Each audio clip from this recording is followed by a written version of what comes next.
Rüschlikon, a tiny village on the outskirts of Zurich and one of the richest communities in Switzerland. Real estate prices are booming, unemployment virtually non-existent, and social problems are few and rare. Or as the mayor puts it, Rüschlikon is a wealthy community, but they say, of course, you can be rich, but please don't show it. One of the 5,300 villagers of Rüschlikon is Ivan Glassenberg, CEO of the commodity giant Glencore. Last year, his company went public, earning him more than $8.8 billion overnight. The next thing was surprising because we got a phone call from the tax office of the canton. They said, please be prepared to have a bank account that can accept 360 million of Swiss francs. The tax revenues from Ivan Glassenberg alone produced a surplus of more than 50 million Swiss francs. So the mayor decided to lower the taxes. We proposed to reduce it by 7%. But then trouble began. Meet Peter Kaddish and his wife Anna-Maria. Ja, die Gemeinde wollte die Steuern 7% senken und wir haben dann einen Vorschlag gemacht, nur 5% zu senken. Also es ist eigentlich eine kleine Nuance. Es sind doch allerdings dann, diese 2% sind doch 1 Million Schweizer Franken.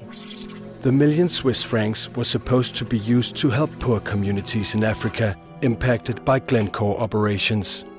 Man wünschte, dass dieses Geld zurückgegeben wird, dass dieses Geld in die Entwicklungshilfe fließt, dieses Geld eigentlich dahin fließt, wo es erwirtschaftet wurde von den einzelnen Arbeitern im Rohstoffhandel.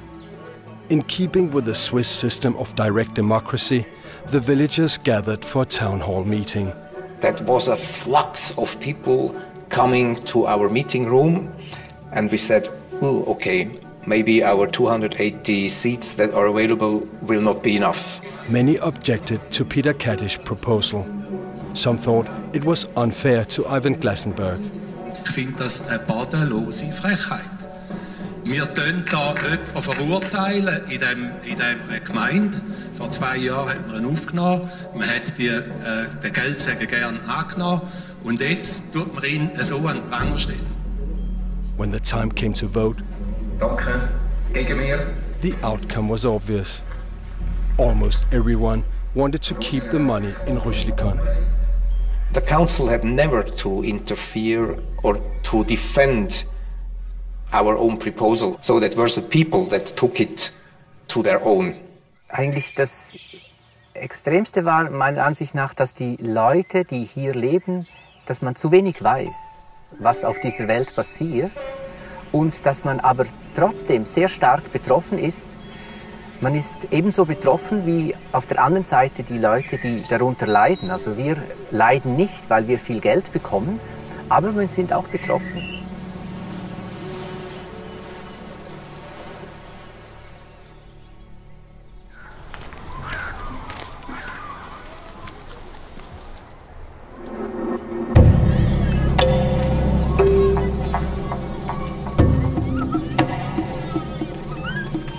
This is the copper belt in Zambia. Beneath the ground are the largest copper reserves in Africa, an essential commodity in the global economy. Glencore, under Glencore, yes. Today, virtually all Zambian copper mines are owned by multinational corporations. In 10 years, they've extracted copper worth more than $29 billion. As a country, as a nation, God has blessed us with such an abundant natural resource. Now, the paradox is that Zambia is ranked among the bottom 20 in terms of poverty, 20 poorest countries. We are wealthy, yet we are poor. The problem is no longer so much one of absolute poverty. It's become one of inequality, and Zambia is really a case in point for this. A lot of people think that we in the West have been extremely generous in the amount of foreign aid that we provide to the developing countries and particularly to Africa. Globally, our estimate is that the amount of money flowing out of developing countries is 10 times the amount of foreign aid flowing into developing countries.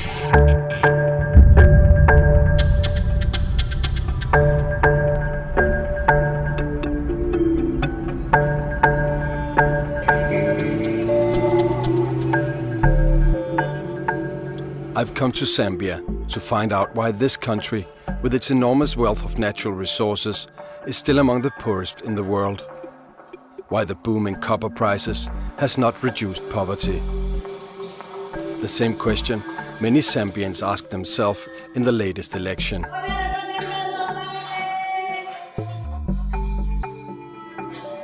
His Honor the Vice President. Mr. Speaker. In October 2011, Guy Scott, who once threatened to march on the copper plants if they didn't pay their taxes, became vice president.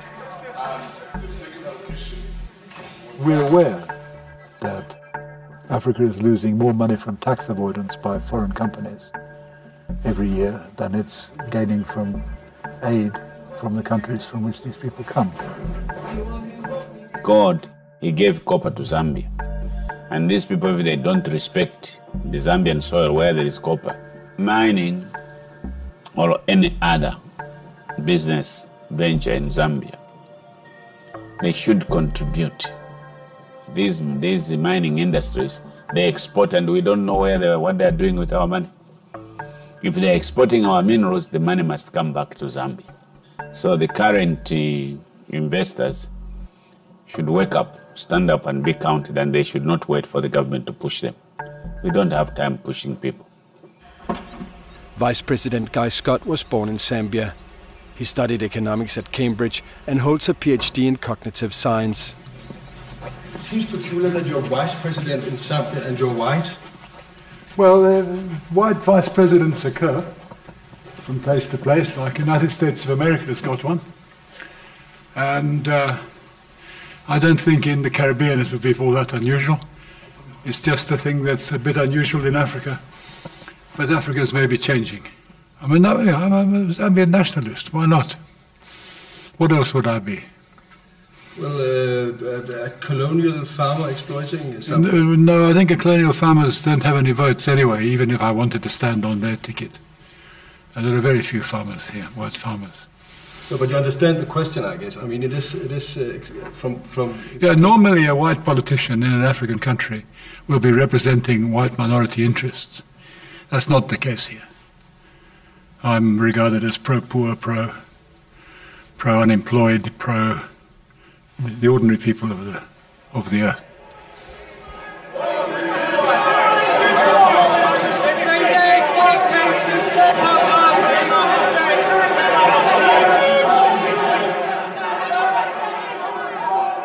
This is the London Metal Exchange, where the world market price on copper is determined. Between 2001 and 2008, the price on copper nearly quadrupled. Yet, despite the boom, the foreign investors paid virtually nothing in profit tax in Zambia. One reason could be transfer pricing. Transfer pricing is an enormously damaging phenomenon right the way across Africa. The name of the game is to shift your profits out of the high-tax countries, the onshore countries such as in Africa, where the profits are actually being made, and shift them artificially into low-tax countries, into tax havens, where they won't be taxed or won't be taxed properly. The way that this is done is by multinational groups, is that they have subsidiaries all around the world, and these subsidiaries trade with each other. And they can artificially manipulate the prices of these trades for bookkeeping purposes, for accounting purposes. The tax haven subsidiary will buy something cheaply and sell it on much more expensively, and between that gap there's a huge profit, but they won't be taxed in the tax haven.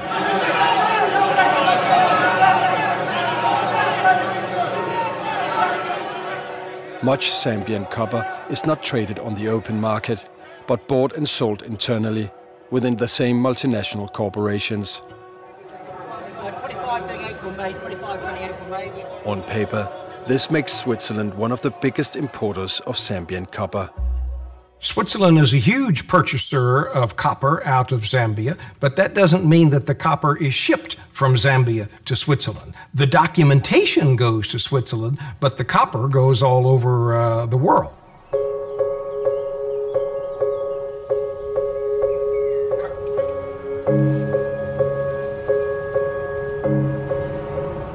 Only a 30-minute drive from Rüschlikon is the headquarters of Glencore, owner of one of the biggest mining operations in Zambia. This is where Ivan Glasenberg works. Glasenberg is the CEO of Glencore and owns 15% of its shares. And on my right, Mr. Ivan Glasenberg, our esteemed CEO. It has been a very exciting period for the group.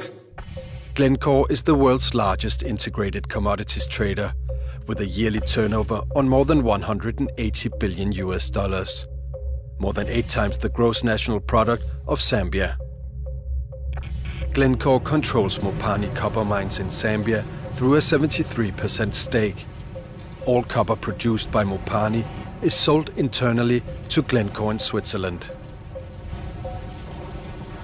Despite its size, Glencore is virtually unknown to the public. In 2011, attorneys for Glencore warned news organisations in the UK that Glencore executives are extremely private individuals, and any reports about their homes or private lives could pose a security risk. Your company is a major investor in the developing world. We believe developing countries need more investment, not less. Investment provides jobs, education, access to healthcare, and improved infrastructure. We spend hundreds of millions of dollars on goods and services, as well as running schools and hospitals at many of our operations. Without foreign investment, none of this would be possible.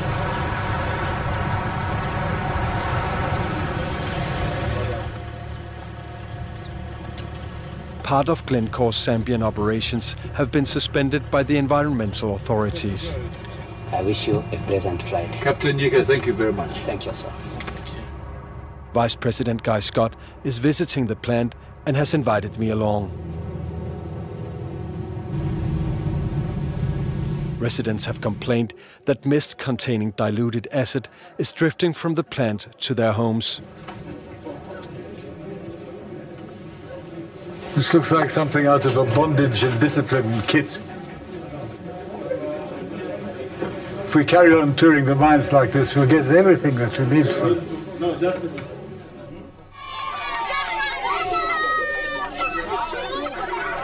Vice President.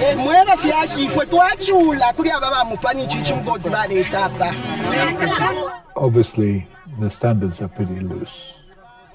On the excuse, of course, always that if you make us spend a lot of money on anti-pollution measures, then we won't have any to spend on making more money out of copper.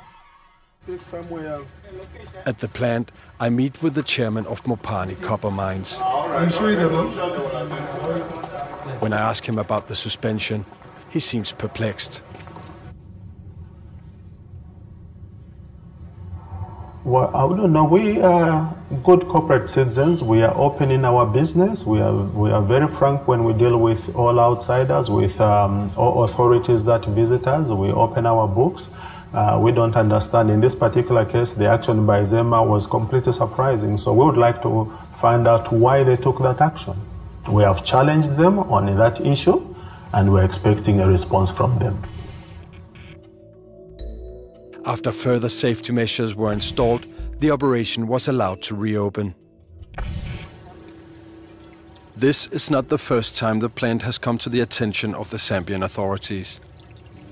In 2005, acid spills from the plant contaminated drinking water in a nearby township. In 2008, a similar accident occurred, sending hundreds of residents to hospital. Well, I mean, there were stages when people in towns were turning on their taps and blue water was running out. that had been created by pumping sulfuric acid into the subsoil. And this was leaking into the town water supply, and everyone was turning green, you know, blue. We received about 400 patients with complications of vomiting, abdominal pains. We managed them. Yeah, but it was clear that it was due to the water contamination that came from there. Supported by a $50 million loan from the EU's European Investment Bank, Glencore has doubled the production capacity at Mopani. The production of copper also emits high volumes of sulfuric dioxide and dust.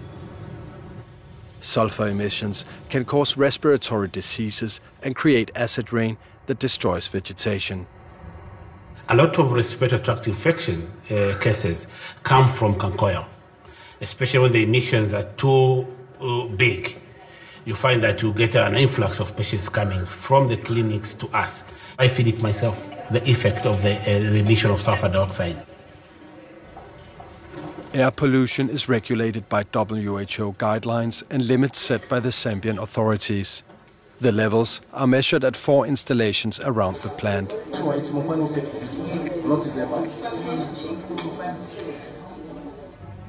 The numbers are collected by Mopani officials and not made public.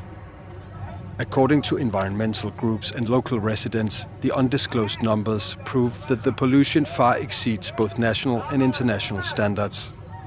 The air tests that have been done by themselves, but also by other independent companies, have showed that we have as much as 1,000 times more emission of undesirable impurities than required by WHO, the World Health Organization.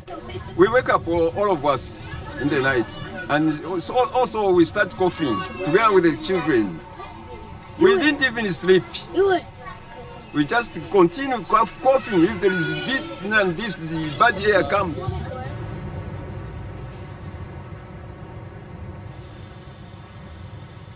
I asked the chairman of Mopani if it's true the air pollution from the copper plant far exceeds WHO standards. The reference point is the Zambia Environmental Management Agency, and we operate within the terms set by the Zambia Environmental Management Agency. And licenses of all our operations are within those terms. So the statement by the NGO, I cannot comment on it. I would suggest that in fact we refer them to the Zambia Environmental Management Agency. So it's false, it's not 100-fold above the, sometimes 1,000-fold above the WHO standards in air pollution out there. Well, what we're saying is that we operate within what the Zambia Environmental Management Agency stipulates, within the licenses that they stipulate, and we abide by those.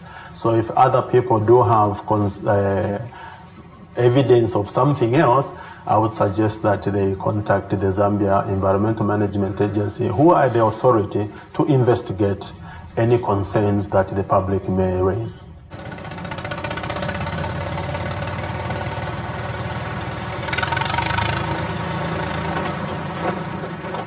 I tried to obtain the figures from the measuring stations directly from Mopani and the Zambian authorities, but with no result.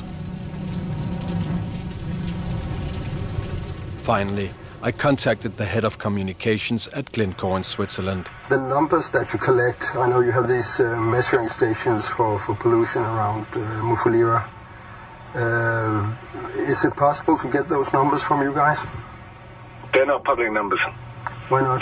This is something, because they aren't. This is something that is between us and the environmental regulator in Zambia. Yeah, I'm just asking about what are the emissions. You must have the most precise information. I've answered that question several times. No, you haven't answered it. You said, okay, but then I'm a bit slow. What's the reply? The reply is that we're capturing half. The data that you are asking about is not public data. That is the reply.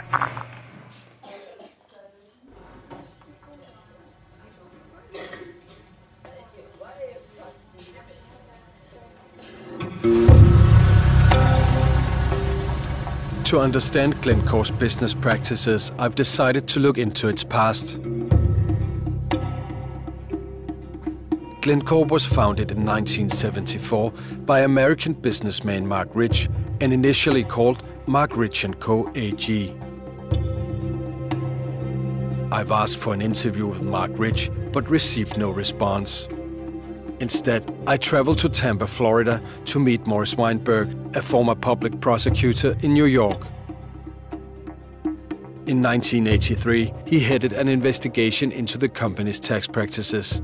There was a big investigation the Justice Department was doing, and in the course of that investigation, 2 businessmen from Texas had pled guilty.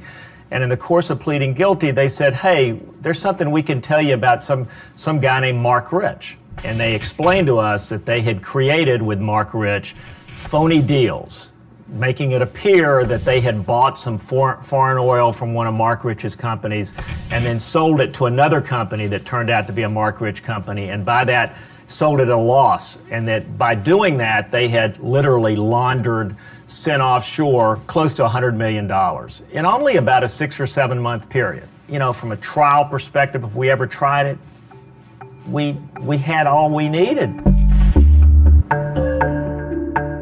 During the course of the investigation, we had learned about a series of transactions that Mark Rich had orchestrated with Iran. He arranged for the Iranians to get weapons, basically, in exchange for oil. And so we indicted him for trading with the enemy. The company and its CEO, Mark Rich, were indicted for tax evasion, tax fraud, and trading illegally with Iran during the hostage crisis.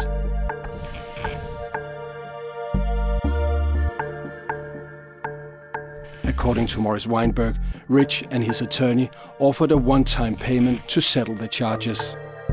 Well, he came in the office. He's a big guy. He's a really big guy, Edward Bennett Williams. And everybody, all of my friends were all excited because here's the most famous lawyer in the country is coming in to meet me. And he comes in, he sits down, he puts his feet up on my desk, and we talked about baseball. And then eventually, you know, he said, well, something to the effect of, can't we just get this resolved? We'll just pay some money and, it'll go away. I mean, and then he said something, I know you got a pretty good case here. I know you got a pretty good case, and I just want to, make it go away. And I said, he's going to have to plead guilty. He's going to have to plead guilty.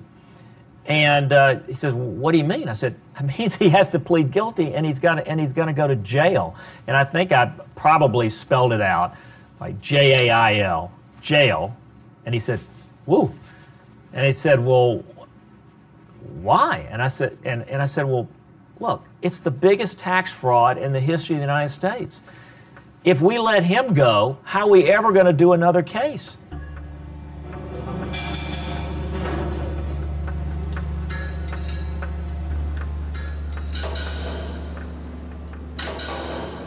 The Zambian copper mines were privatized and sold to foreign investors in 2000.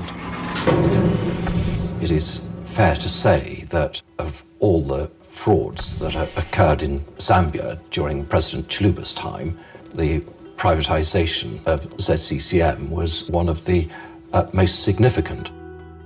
The privatization process has never been officially investigated for corruption, but the president at the time, Frederick Chiluba, was sued by the Zambian state for misappropriation of funds in the London High Court in 2007. Michael Sullivan represented Zambia in the case against Chiluba. President Chiluba was found liable in damages to the Republic of Zambia in the sum of $46 million for conspiracy to defraud the Republic and for breach of fiduciary duty. A very living example concerns the purchase of extravagant shoes and suits from, in particular, one named Boutique Basile in Geneva. There was spent over $1.1 million, and the clothes which were purchased were found during the investigation into state corruption. I've seen them myself. There were 11 trunks. I mean, I have the list of what was found in the trunks, and you have 206 designer suits, 185 shirts, 36 jackets, 157 trousers, and 64 pairs of shoes, and 74 ties. Now, all these ties were designer ties, mainly coming from Switzerland and Italy. So there you have a graphic example of the nature and extent of the corruption. ZCCM was sold for a total of $627 million. Last year alone, the mines produced copper worth more than $6 billion. President Chiluba died in 2011. Francis Kaunda, who headed the negotiations, still lives in Zambia. In 2008, he was sentenced to 2 years in prison for corruption relating to the privatization of ZCCM. For half a year, I tried to get an interview. So you would want a payment for the interview? Yes, I would charge for it. When I declined to pay, our communication ended. Forget it. I just want you to have the opportunity because we talked. Forget it. You don't. What opportunity? Can I please say something? Sorry. I would just. Forget it. I'm sorry. Okay. Any right-thinking Zambian, anybody, could see that what was being agreed was not transparent. Information is very important, and knowledge based on information is very important. The state, represented by very bribed, ignorant politicians at the very top, could not legitimately act as negotiators for Zambia.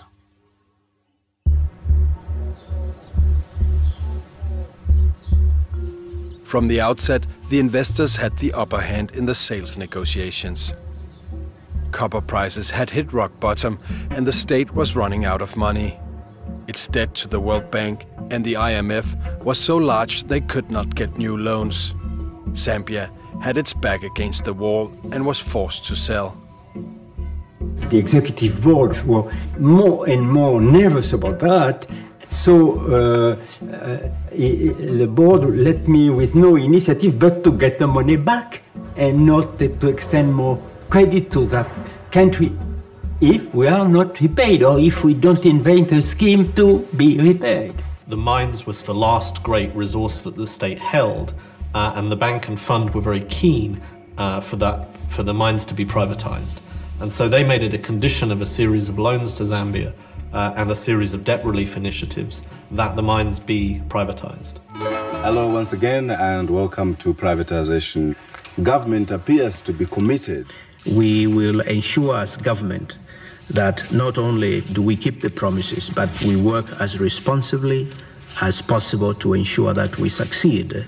So the IMF acted as effectively a gatekeeper to all donors, both the bank, the fund, and all bilateral donors. We were basically under the instructions of the World Bank and the International Monetary Fund. The IMF itself has never imposed a privatization, possibly in some very limited cases, but not in the case of Zambia. But what occurred frequently is that governments have said to their public opinion, we are privatizing because the World Bank and the IMF tell us that if we don't do that, they will not finance us. But it is not correct, or it is only partially correct. But it's part of the rhetoric. It's part of for the governments of, let's say, saving their face. Effectively, Zambia made a decision that the country was in such a desperate situation with its very high debt that it should do anything it could to please the foreigners. Anything you need to do to keep the donors engaged and to an extent to attract investors should be done. These were very, very painful moments because we were not given the opportunity to get the correct value of our assets. If you want to have foreign investors, well, you should treat them properly and not to be, let's say, more demanding on them than the neighboring countries. If not, they will go to the neighboring countries. Here, a degree of wisdom is needed in the management of the countries.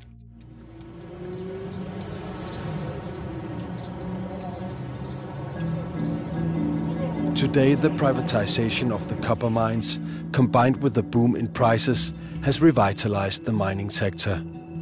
Yet despite economic growth, unemployment remains largely unchanged. With more than 64% of the population living below the poverty line, Zambia is more than ever desperate to attract foreign investment, hoping this will create new jobs. Since we came to power, which is only 6 months ago, something like 150,000 people have been dumped on the jobs market. And we certainly haven't created 150,000 jobs in the 6 months that we've been in power. For the investment park. Is that right? 说这次代表团来，主要是为了这个合作区的这个发展，是不是这样的？是的。Yes, Your Honor. More than for the mine, that's what I just clarified. 不光是矿山，而且是合作区。 I'm sorry about the Minister of Commerce, I couldn't track him down. Every speech, every pamphlet, every newspaper story talks about we owe the youth jobs. Unemployment, unemployment, unemployment. And you just can't escape it. And even the opposition now, the ones who were in government for 20 years, are now trying to tell us that we have failed because we haven't managed to create 1 million jobs or whatever it is. The foreign mining companies go a certain way towards that, and they'd go a lot further if they paid their tax. Aren't you? You read my lips, I didn't say they're not paying tax. But if they were to pay more tax, they do go a very long way to indirectly creating jobs. Through our investment, we also want to make our due contributions to the deepening of friendship between China and Zambia, and we also want to see the friendship between the people of the two countries can be deepened through our investment, because we can understand each other much better through our investment here. Thank you very much for coming. Thank you very much for organizing the lunch. We need Chinese lunch in Zambia more often. Our priorities in Zambia are jobs. Jobs and more jobs, and taxation revenue. Because to provide decent living for the majority of Zambians, we have to find them something worthwhile to do. And we also have to be able to provide them with social services such as free education to secondary level, and to supply them with medical services. But all that takes money. And thank you for coming along to supply the money. So our friendship, I believe, is a genuine friendship, but is based on material results. Your Honor, we have a small request. My colleagues want to take a photo with you. We don't know whether it is permitted.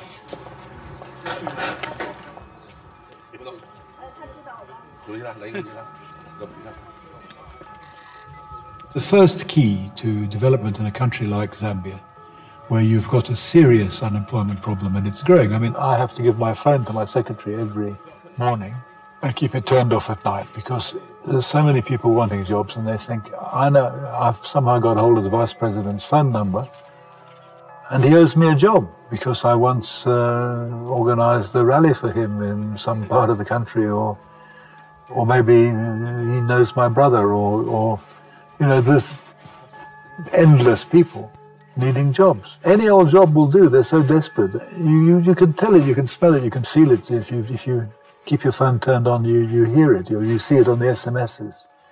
Come in the whole time. I want a job, I want a job, I want a job. Thank you.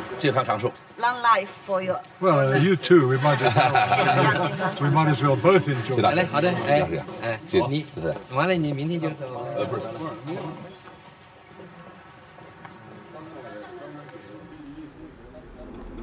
The lack of tax revenue from the mines has left some donor countries concerned that Zambia is not benefiting enough from its copper. At the Norwegian embassy, economists have scrutinized the numbers. Nous avions les chiffres de 2006.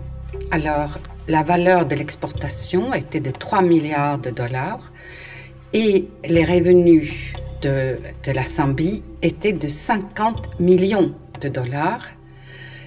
Et encore faut-il tenir compte du fait qu'il y a des contrats de fourniture d'électricité qui coûtent au gouvernement zambien 150 millions de dollars. Donc, c'était en perte.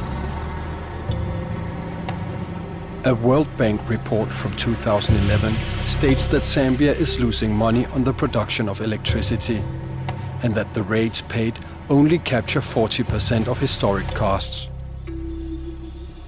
According to the mining companies, there's a simple explanation to why they've hardly paid any profit tax. What am I saying? What I'm saying is that a number of companies had carryover tax losses. That's one. Then two, because the productive infrastructure had deteriorated, dilapidated so badly, it required huge investment to bring the production up. The production now is over 700, but over $5 billion has been invested in plant rehabilitations, plant expansions, and new facilities. According to the Norwegian findings, Zambia was hardly benefiting from the extraction of copper.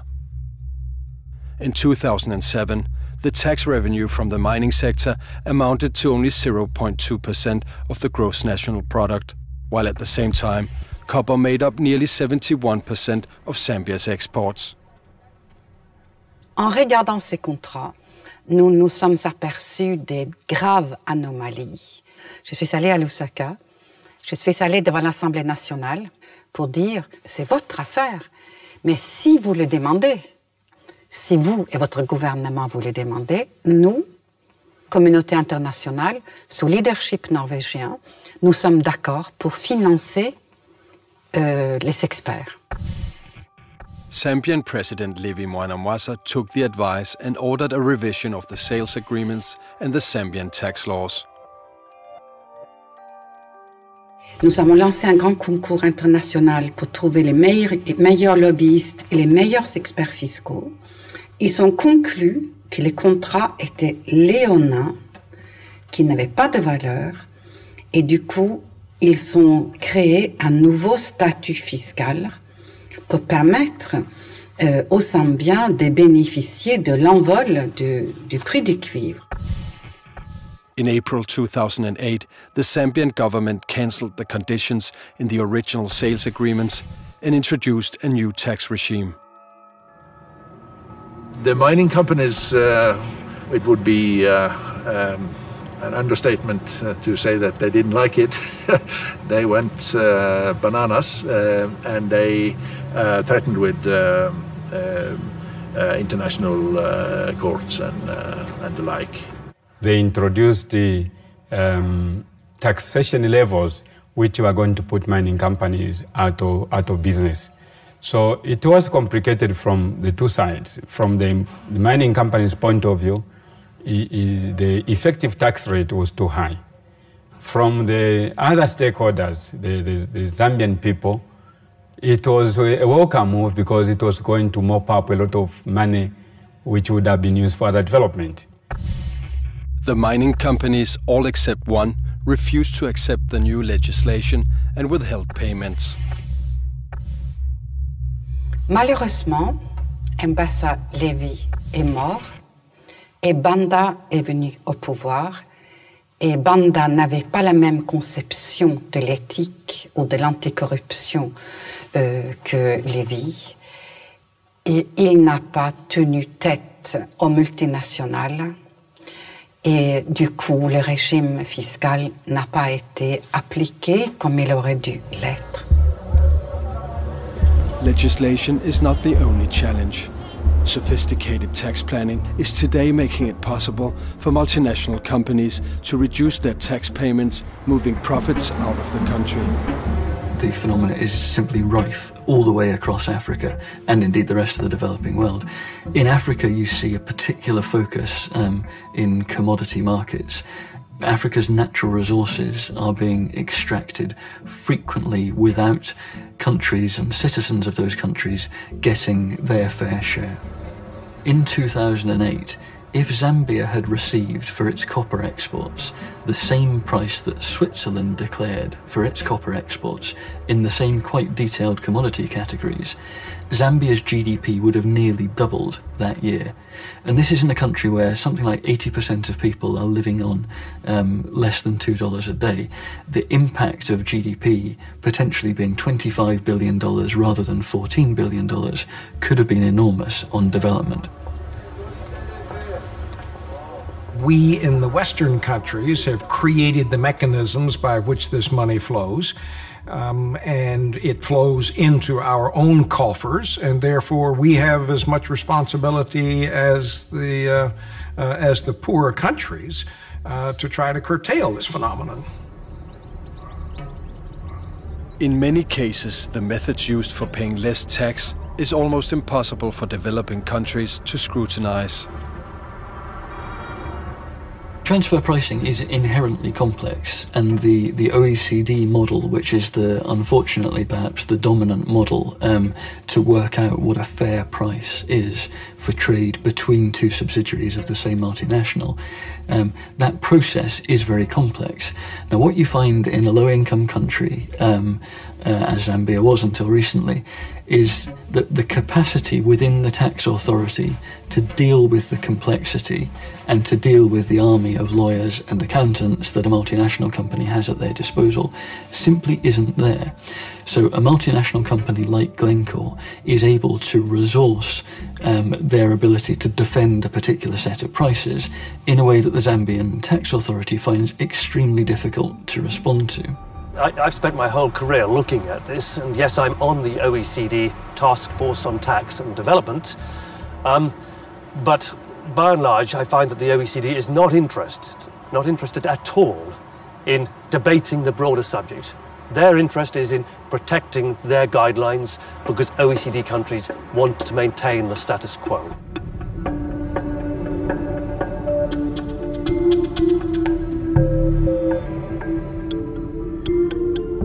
Glencore's history of legal problems are remarkable. In 1983, the company's founder, Mark Rich, fled the United States to avoid jail. The US authorities reacted promptly, putting him on FBI's top 10 most wanted list.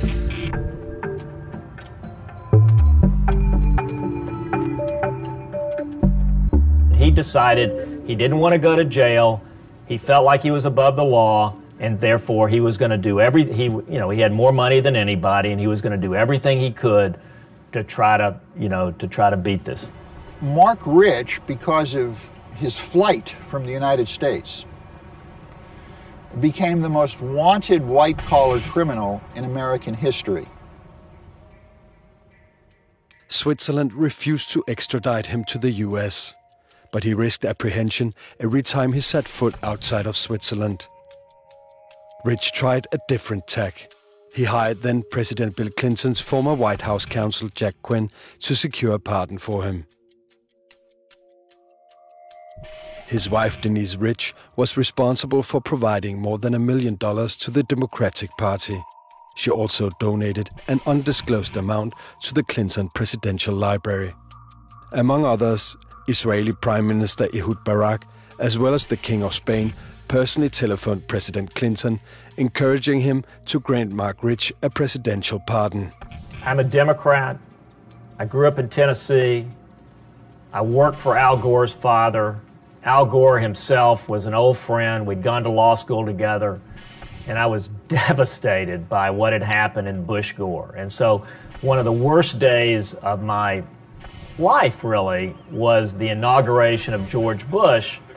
And so I don't want to have anything to do with the inauguration. I'm sitting at home and I get a call, telephone call, and it's Michael Isikoff, who's a well-known reporter who I knew somewhat. And he says, "What'd you think about the pardon?" And I said, "What, Milken? Milken got, because the publicity was that Milken was," and he said, no, Mark Rich. And I said, I cursed. I said, "No effing way." And he said, "No, Mark Rich." I said, "Well, what about Pinky Green?" He said, "Who's Pinky Green?" I said, "Well, that's his partner. Did he get pardoned too?" And he goes down the list. You could hear, he said, "Yeah, he got pardoned too." I said, "Good Lord." I was in Paris, working in Paris when the pardon was published, and I wasn't surprised. I was a little bit shell-shocked on how blatant it had been carried out. I thought it would have been done with a little bit more panache. How do you pardon a person who thumbed his nose at the American system? You know, if he came back, if he thought he had such a good defense, come back and fight it. You put your defense on. He never did that. He was a fugitive. And he renounced his American citizenship. If you renounce your American citizenship and you're a fugitive, you don't deserve to be pardoned. Certainly not in a case where you committed the biggest tax fraud in the history of the United States up until that time, and your companies pled guilty to it. Ivan Glassenberg joined the company just as Mark Rich fled to Switzerland. Glassenberg's first post was as a coal trader in Johannesburg. At that time, the company's core business was providing oil to the apartheid regime in South Africa. From his exile in Switzerland, Mark Rich made an estimated $2 billion selling oil to South Africa before and during the UN embargo. In 1991, Ivan Glassenberg had caught Mark Rich's attention and was brought to the headquarters in Switzerland. Over the next couple of years, Ivan Glassenberg became a trusted member of the inner circle, known as the Rich Boys. The pardon of Mark Rich did not include the company.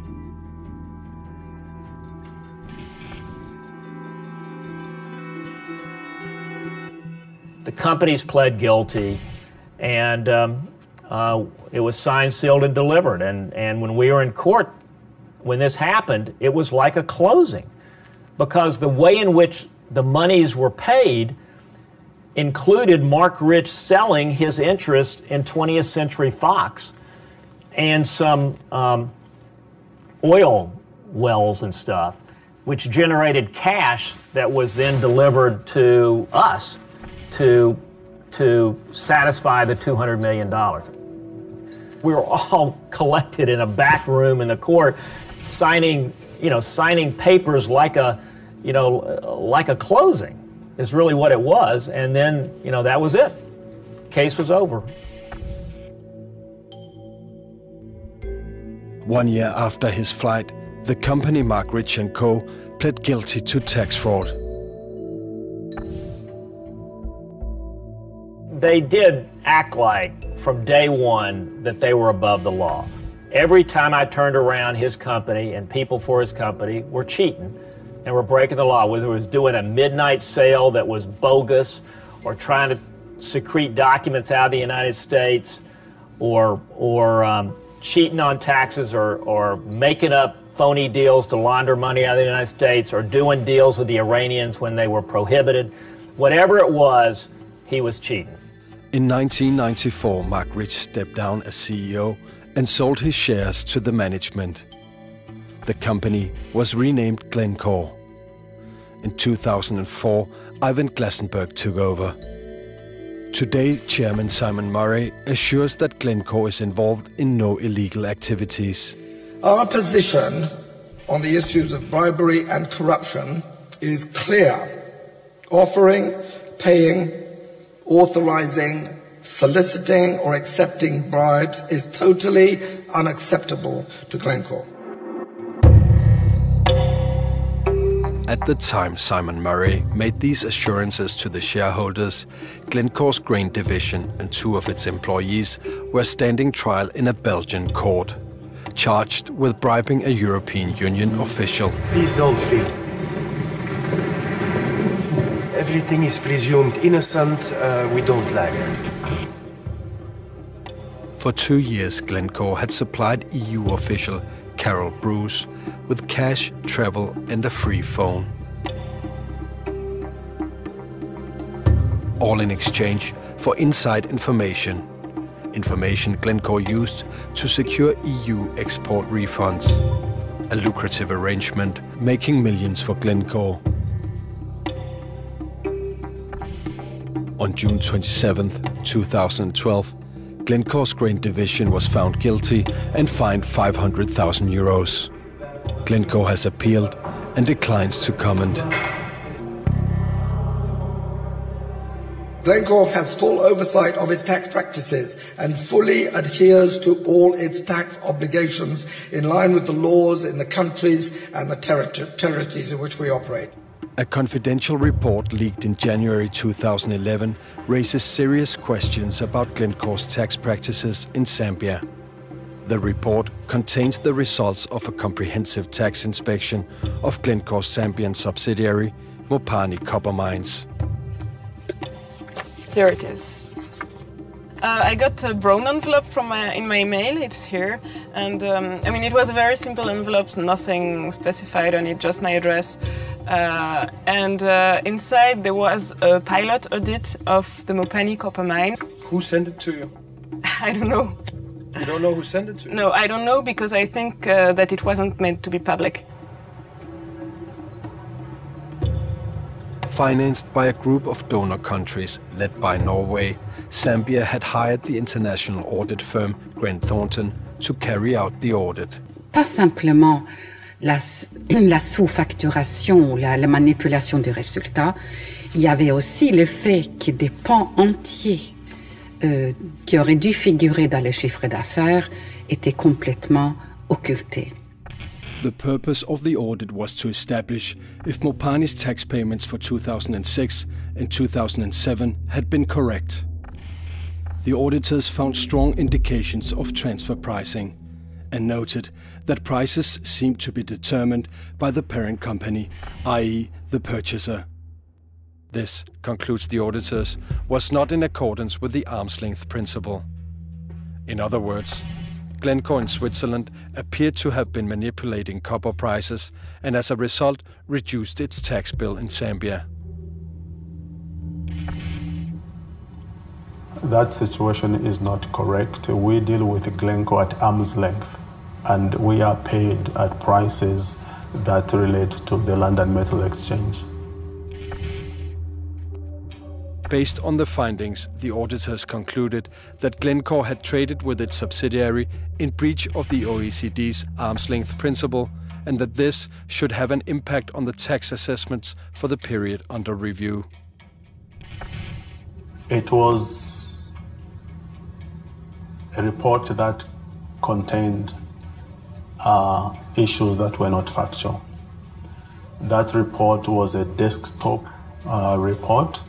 It had a fundamental flaw in the sense that the auditors did not familiarize themselves with the chain of production. According to the auditors, Mopani had resisted the audit at every stage and did not appear to be concerned of any sanctions that might come. If a similar audit report had been carried out for the tax authority in the UK, for example, then I think you would very quickly have seen, as a first step, I think you would have seen a threat of proceedings simply on the grounds of non-cooperation, even before we start looking at the potential for redress, given the apparent scale of distortion in the way that the mine has been operated. We were very cooperative to Grant Thornton and ZRA. In fact, at the end of the audit, we received a letter from ZRA commending Mopani for being so cooperative. After the report was leaked, the EU's European Investment Bank suspended any further loans to Glencore. In Zambia, the finance minister called for the company to pay what it owed, but Glencore has refused. One Zambian charity has reported Glencore to the OECD. Under the OECD, there is a complaints mechanism where you can actually file a complaint against a company for violating tax-related guidelines, which we did. So what has come out of that? Nothing, because Glencore refused, and the OECD said they can't do anything if one party does not want to cooperate. For 6 months, I've tried to get an interview with Ivan Glassenberg, but he has declined. In a written response to the audit, Glencore rejects all its findings. The issue remains unresolved.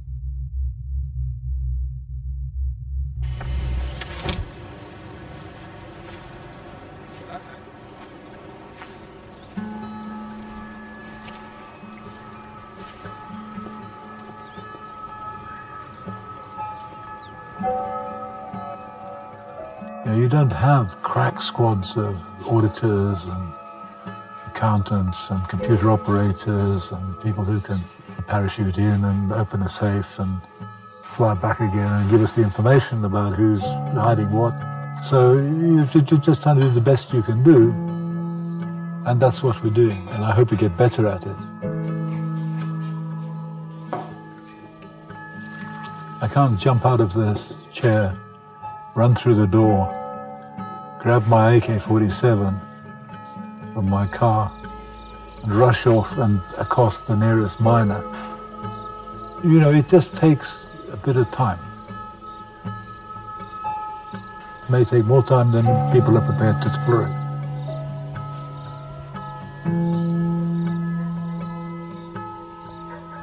Zambia sold its copper at the worst possible time, on terms that made it difficult for the country to benefit from its own natural wealth.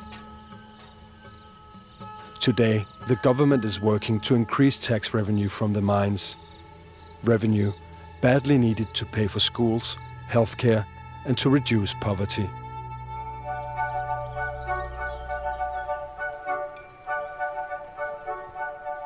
The leak of the audit report did not upset the market. In May 2011, Glencore raised over $10 billion, making it the world's largest IPO that year. Buyers included the Church of England and the Norwegian government through its oil fund. It has been a very exciting period for the group. It saw the successful IPO, offering the largest ever IPO on the premium segment of the London Stock Exchange and the first ever simultaneous London primary and Hong Kong secondary IPO. Ivan Glasenberg made $8.8 billion on the IPO. 400 other Glencore employees made more than $100 million each. In late 2012, former British Prime Minister Tony Blair was brought in to help negotiate an $80 billion merger between Glencore and the mining giant Xstrata. If successful, the merger will almost double the company's size and influence in the world.